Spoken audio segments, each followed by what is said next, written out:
Hey team, welcome to your Primal HIIT 8 Dumbbell and Kettlebell Complex tutorial. I'm going to show the movement first and then we'll break it down so that you know exactly what you're doing in the class. So here's what it looks like.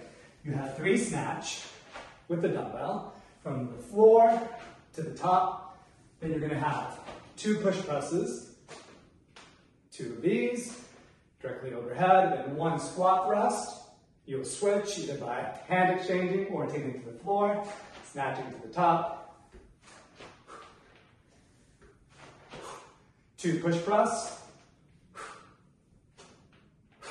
1 squat thrust. With the kettlebell, it's the same thing, but I do want you to see the movement, just so you can see it's a little bit different. We're going to go from the floor, 3 snatches, to the rack, 2 push press,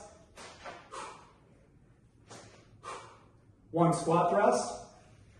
The weight displacement will be a little bit different. This one we'll put it down, go from the floor, rip it to the top, rack it,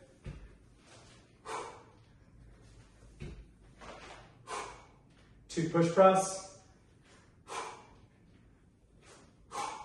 1 squat thrust. Bell down. Let's break it down with the dumbbell first. A little bit different than when you do it with the kettlebell. For the snatch from the floor, I'm going to advise to do it with the palm in a neutral grip. So your thumb is going to stay facing up. The movement looks like this, just with the arm motion. You'll go from a low deadlift-like position, hips are back. You're going to go through a clean all the way to the top of the snatch. You can do this with the jump if it's heavy enough. If it's not heavy enough, you don't necessarily have to jump. But here's what it looks like. Notice my thumb is facing up. The tip of the dumbbell is on the floor. You can jump and I'll let my heels leave the earth. My hips will go fully forward. Fully extending my hips, knees, and my ankles. Come through the rack position on the way down, and then you're back to the bottom.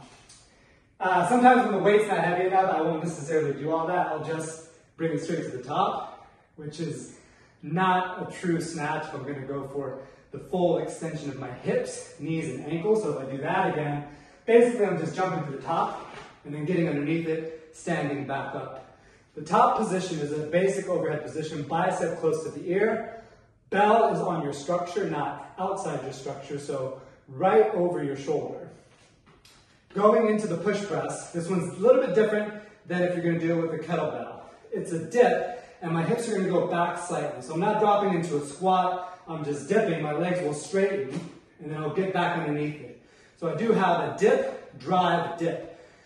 The movement is quick. Ideally, in a push press, your heels wouldn't leave the earth, but sometimes they do. So I'll push, press, dip, right? So you have the dip, the push is my drive, get back underneath it, and then stand back up. By the time you do the push with your legs, so if I do the dip and I'm pushing, the bell's already on the way up, then I just get back underneath it. So I'll do it one more time.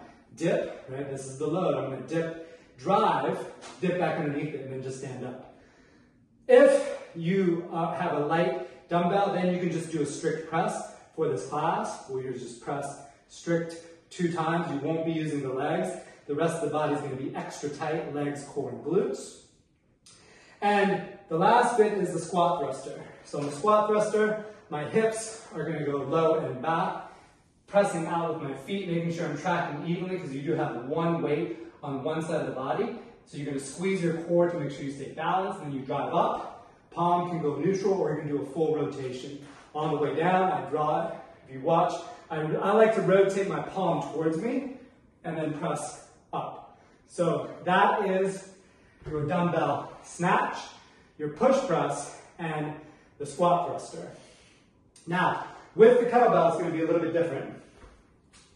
You're going to do a dead snatch from the floor. Because of the weight displacement, in comparison to the dumbbell, you're going to need to generate a lot more force.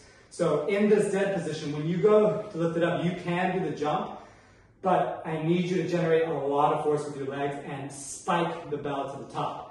So from here, my hips are back. I need to generate a lot of force to the top. You can do this by leading with the elbow. So I'm thinking of ripping it up, leading with my elbow, and then I'm getting back underneath it. When I do a snatch traditionally with the kettlebell, because they necessarily don't leave the earth in a snatch, you do lift your heels, but I'm not trying to jump. It'll be a little bit more subtle than doing it with a dumbbell snatch. So if you watch, it'll be a little more subtle. I'll still do the drive and get underneath it, or I'll just go straight to the top. So if I'm here, I'll just snatch it straight to the top without doing that second dip to get underneath it. So that is the difference of the snatch with the kettlebell. The palm is going to be facing you, but you're going to feel when you do it with the kettlebell, because of the weight displacement, that you're going to have to generate a lot more force. So one more time, we'll do the other side. If you're here, again, I'm loading and I'm ripping this bell to the sky, leading with the elbow, standing my legs up as quick as I can. Getting a full insertion on the kettlebell, 45 degree on the handle, hand is fully inserted, and then back to the rack. For the push press for your kettlebell, if you're doing a traditional kettlebell style push press, your hips are actually going to go forward on the dip. So it's not going to go back on the dip. And you'll feel with the kettlebell, because of the weight displacement, the way the kettlebell is shaped, it's going to feel a lot more efficient to do it this way. You're going to feel the weight go on your body, your elbow and your hip are going to be connected. Then I can do the push press and get underneath it. On the push press for your kettlebell, you can leave your heels on the floor, so I'm using my legs. And I'm still doing a bit of that dip drive, except in a kettlebell, you're not going to get back underneath it. From the straight leg rack position, you'll dip, you'll drive, and that'll take it right to the top. And then on the way down, you just relax and catch it. The squat thruster stays pretty much the same, except, again, because of the weight displacement, it's going to want to pull you more to one side. So track evenly. I like to do this by splitting the floor apart with my feet, making sure my core is engaged, keeping my chin level, sitting the hips back. So I'm actively pushing my feet out, tap, and then I'll drive straight up. Bell is over the structure. With the kettlebell, you want it to be about 50-50. 50% on the body, 50% outside the body. So let's do that. I'll try to give you all those cues and the big differences. With this class, you can do it with either the dumbbell or kettlebell, or you can mix and match. Sometimes that's fun because you'll have to use different techniques. So with the dumbbell, let's do 3 on the right, 3 on the left, the full sequence. And I'll try to say these cues very quick and concisely. So I'll do a traditional style dumbbell snatch where I'm actually going to jump. So you can kind of see the extension of the hip, knee, and the ankle. So here we go. So we're here. Notice I like this style where the thumb is going to be facing up. And we go. Tap. The bell just flies up when you jump to the top. Then you have a push press where it's a dip, drive, dip, back underneath it. So a little bit different than the kettlebell. Push, quick little motion, dumbbell thrust, drop, drive. We'll put the bell down in the middle, jump to the top. Leading. On this one more, as if I'm doing like a bicep curl, and just go straight to the top. Rack it, you'll have your dip. Again, the dip for the dumbbell, my hips go back, not forward.